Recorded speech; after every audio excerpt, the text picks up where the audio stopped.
Welcome everyone. Thanks for joining us and tuning in for an LCBO virtual event. Today we are talking Whiskey 101. My name is Dante Conception, and today I've got a co-host with me, Christina Vera. We are both spirits and whiskey educators, and today we're just gonna break down some of those whiskey barriers for you. We both know that whiskey can be a very intimidating subject. There's lots to learn, there's lots of stuff to know. So we're just gonna go through 5 whiskeys today. We're gonna talk about what they taste like, where they come from, what you can eat and drink with them. And we're just gonna go through and make sure you guys have a good time and give you guys some information. Amazing. All right, so what are we starting with? We are starting on the US side. So we're starting with Bulleit Bourbon 10-year-old. For those of you who don't know what bourbon is a style of whiskey that comes from the United States. There's a few rules surrounding bourbon. We'll go through kind of like the first, maybe the main 2. 1, it has to be 51% corn, and 2, it has to be charred in a brand new American oak barrel. I'll let you expand. Christina's the big spirits educator behind the bar here. So we both are. But so one thing that we're going to say a bit is we're going to refer to a mash bill. All that really means is what is the recipe of a whiskey, specifically what are the grains in a whiskey. And whiskey is always made from grains that are fermented and then aged in some type of oak vessel. So 51% corn. Corn's going to give you a lot of all those butterscotch, popcorn, sometimes burnt toffee notes, but that's going to be the backbone of what we're going to find in this glass. Fantastic. There's also more than just corn in this, though. What else is in here? So this one happens to be a high rye bourbon. So typically, as she said, 51% corn is what most bourbons have to be. This one has 68% corn, 28% rye. So it's got a little bit more of that rye spice. I'll let you tell them what rye does. So whereas corn was like that popcorn, butterscotch, rye is a lot more peppercorn, allspice, sometimes gingerbread, depending on how that rye flavor has developed. So it gives a really like punchiness to this bourbon. Fantastic. And what about that number 10 on the bottle? What does that signify? So 10 signifies the amount of aging it has done in oak barrels. And we're looking at aging in Kentucky, so we're looking at like a really hot climate as well. So we're gonna get a lot of oak integration. Yep. All you need to know about oak is it's gonna give flavors that are like coconut sometimes with American oak. It can be vanilla, cinnamon, more baking spice. And it also can give this beautiful color that we're seeing across these whiskeys. Lovely. Should we try taste? Yeah, so one thing you should note is we have really only about half an ounce or 15 milliliters in our glass. When you're doing a traditional or professional tasting, you don't start off with that much liquor because you, don't really need it. We're gonna nose it, we're gonna taste it. We can also add some water. What would water do? So water is gonna basically aerate your whiskey. It's gonna add a little bit of dilution so that you can get a little bit more of that aroma and that flavor, especially coming out of a glass like this. This is actually an ISO tasting glass that allows you to taste your whiskey and get kind of like the full impact of that flavor and aroma. When you nose, make sure just to start a little bit further away, just so you don't almost numb your senses with all that whiff of alcohol at first. Then you can like lean into it, have a little taste, and that's what we are gonna do right now. Absolutely.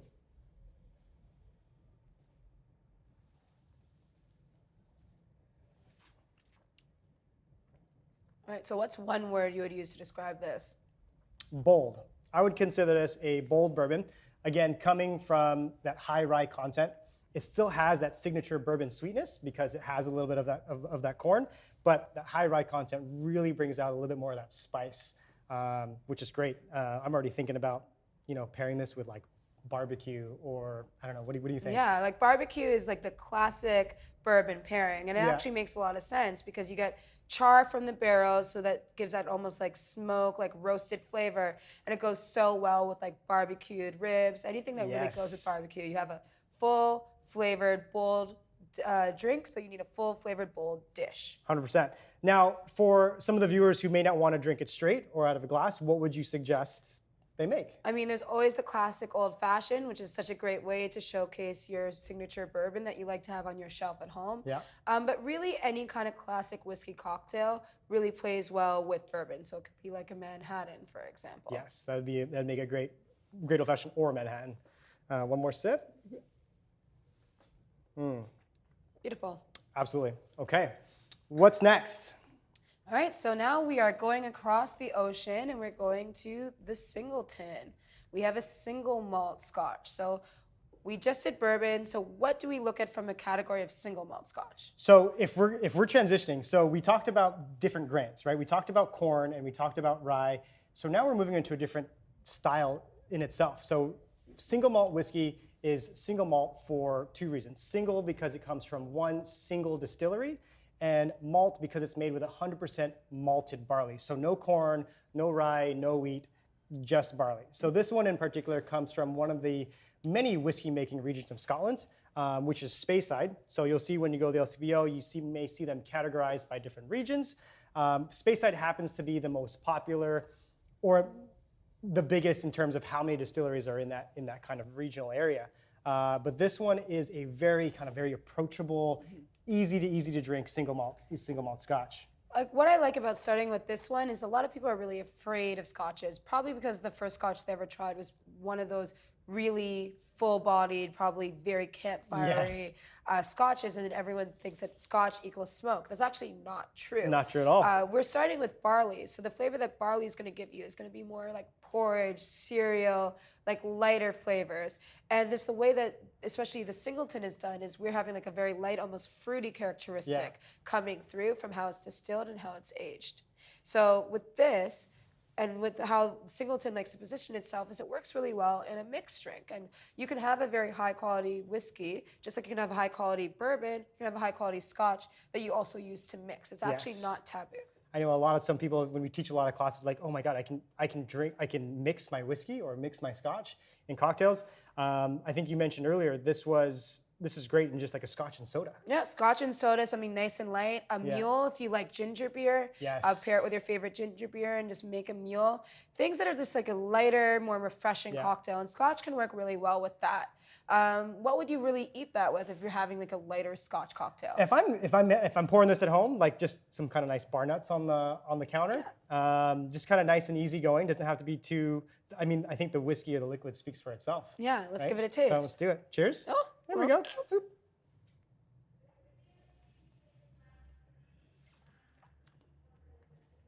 Definitely lighter, definitely more fruit forward, very mixable. So it's bold enough, but it's great to drink on its own. But I think even in a cocktail, it would stand out even more. Exactly. Yeah. Even something like we said, nuts, but even something salty, like kind of like harder pretzels, just like anything at the beginning of your meal, this would really fit in. Yeah. Okay, so we're going to move on to another style of Scotch. So we've touched on single malt and what makes that single malt. Now we're going to move into blended Scotch. So blended Scotch whiskey, I think there's a lot of facts out there about blends versus single malts. Is blended better or different than single malt, in your opinion? I actually think there's really no difference depending on what it is. A lot of people think a single malt is always better. It really depends on what's actually going into it, how it's actually distilled, and how it's aged. You can have very beautiful blends, and I think this is a good example of like beautiful blends where all the different individual distillates have a lot of care put into it, so it even makes an even better product. 100%. So like we talked about this comes from Speyside. So now we move into Johnnie Walker Black Label, which takes whiskeys from all around Scotland. They've got 28 distilleries in Scotland that they use to kind of combine to make these whiskeys. And it has to taste the same every single year, right? So we're talking about a minimum aged 12-year-old whiskey that spends at least 12 years in an oak barrel. And it has to be consistent, and it's kind of like one of the most iconic whiskeys that are out there. I mean, everyone's got a bottle of Black Label. Exactly, and this is one of those things where if you want a little bit of smoke, but you don't want to go the full way, this is like your great entry level into peat, because peat's only in a few, and this has some of those like more peat forward Scotch in it, but it's blended with all the other ones like the lighter style. Yeah. All right. Let's do it. Let's do it. What do you smell? So right off the top, I'm still getting that little bit whiff of that smoke, almost like a little bit of iodine. But then after that, I'm getting this like really nice like spice note, really nice like just a mild fruit note to the back, but more orchard fruit. And that's actually really typical for a lot of Scotches, to get apples, pears, 100%. like lighter fruit notes to it. Yeah, so the base of Black Label comes from Speyside, which is where Singleton comes from. But then it's accented with obviously whiskeys from the Highlands, from the Lowlands, from Islay, where you get that kind of peat smoke from. But yeah, so What's nice about this has like a heavier weight to it, which means that especially if I'm gonna mix it, I'm gonna go back to using it more like I was gonna use the Bulleit bourbon. right. Like I'm gonna have an old fashioned with it potentially. Yes. Something that really showcases the whiskey, but also like really has a lot of like density to it that I can Yeah. sip on.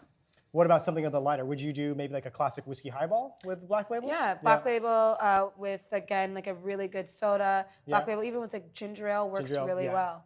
Perfect. For food pairing, if we're going to talk about food, I typically like to do this with a little bit of cheese. Yeah. Something that will kind of accentuate that smoke aspect. A nice soft cheese or like maybe like a blue cheese would be really good. Yeah. I think that people always think you have to pair cheese with wine. And actually, a lot of wines don't pair very well with cheese, especially a lot of red wines. It's like, it's almost like a secret, and it feels like people kind of cheated you on it. The nice thing with this is it already has those notes. Like, if you have cheese, you might have it Yeah. with like some apples or pears on the side. You might have it with nuts. We're already getting that flavor from the Scotch. Yeah, absolutely. So it's actually very cleansing too, because you're not worried about those wine tannins. So this is what we would say a kind of hack if you're entertaining at home. Yep. If you have your cheese plate, just have a little bit of like a nice Scotch, like Johnny Walker Black on the side, and see how people like to play with that with their cheese. 100%. That's probably one of my favorite things to do is do the food pairings at home with guests. They're like, I didn't even know I could pair whiskey. Yeah. Right. Okay, so moving on down the line, we're moving up in kind of the Johnny Walker portfolio. We're going to do Johnny Walker Gold Label Reserve. Now, the base of this whiskey comes from a different region in Scotland. We talked about kind of Speyside area with these guys. Now we're looking into more of a Highland whiskey and how that's going to impact. So this one you're going to see categorized as more of like a sweeter style whiskey. But when we say sweet, it's not going to taste like candy. What do they mean when they say sweet? So sweet is one of those words that can be really misleading to people. When we talk about sweet with all of these whiskeys, we're actually talking about how the flavors present themselves in the glass. So some flavors will always trick our taste perceptors into being sweeter. Vanilla is like a really good example of that. Certain types of fruit flavors will always taste sweet. But we're actually not talking about sugar added. There's no sugar added to any of these. To any of them. So any of that sweet flavor you're taking is actually coming from the flavor compounds in the Scotch. It's not coming from anyone adding sugar and making it into a liqueur. Right. But we are going to get a little bit more of a lighter profile with this one. Definitely more fruit forward, from what I can smell. So this on the is nose. one of those that has that kind of orchard fruit Yeah, definitely a flavor lot of orchard fruit popping out coming of the from. glass.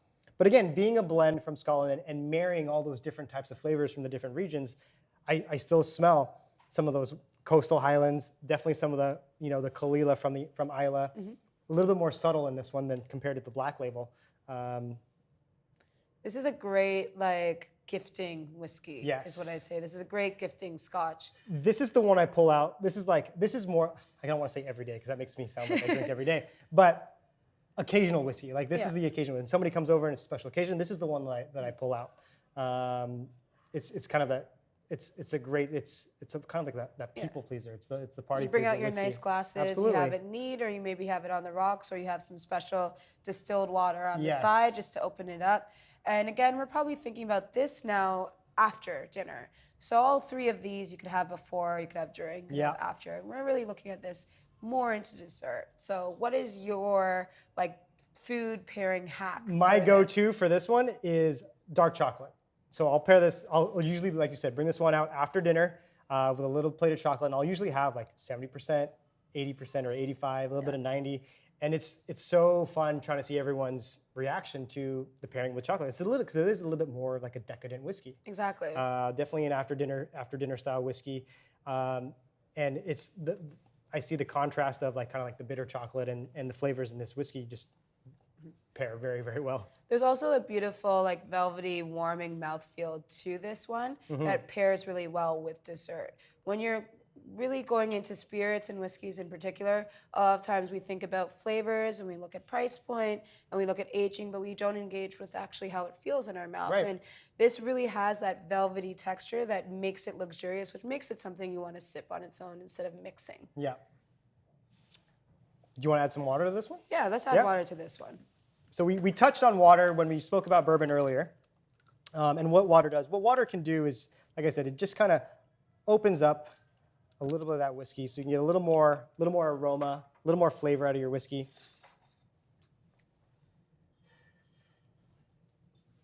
What kind of change do you notice?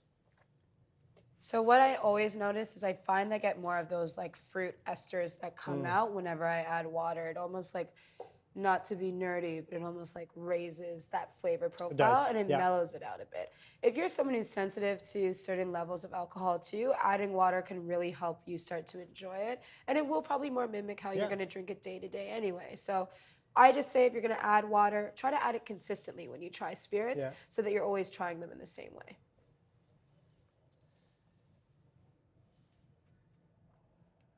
It's all about the experience. Add water, try different things out. You never know how you're going to enjoy. A lot of it comes down to personal preference too. So one of the questions I get asked the most is how should I drink my whiskey? What do I do? Do I add ice? Do I add water? Is it okay to drink it on the rocks? At the end of the day, it's all about what you like, right? You can drink these whiskeys however you want, with ginger ale, with soda water, on ice, or on the rocks. Yeah. Neat. Have fun with it, but be responsible. We are trying all 5 today, but for you guys at home, you guys don't have to try all 5 right now. Feel free to take the weekend and kind of explore. Yeah, explore try all, one. Explore all the different range of whiskeys. So we've done bourbon, we've done single malt scotch, we've done 2 blended scotches. So now what do we have? We're back in Canada, so we have a nice Canadian rye whiskey. Yes. This one's pretty iconic, the Crown Royal Northern Harvest. Yep, award-winning whiskey. So this is a 90% rye whiskey.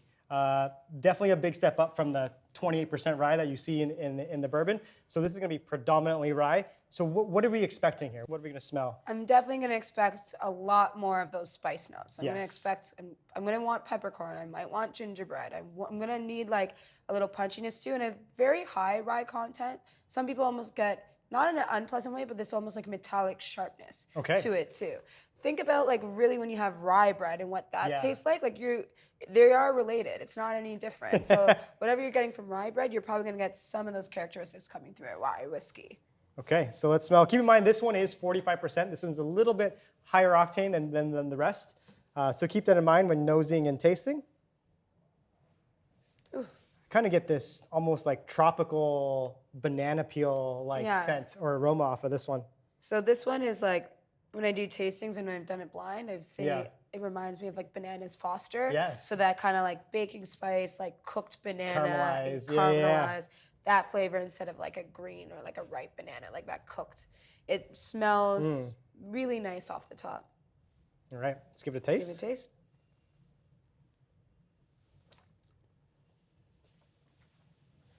So I find on the palate, this is where you really feel those spice notes come alive. On the nose, it's still very like soft. Right.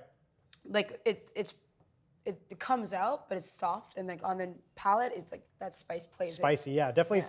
Not spicy in terms of like a heat spicy, but you can definitely tell like it's almost like that baking spice notes. Yeah. Right?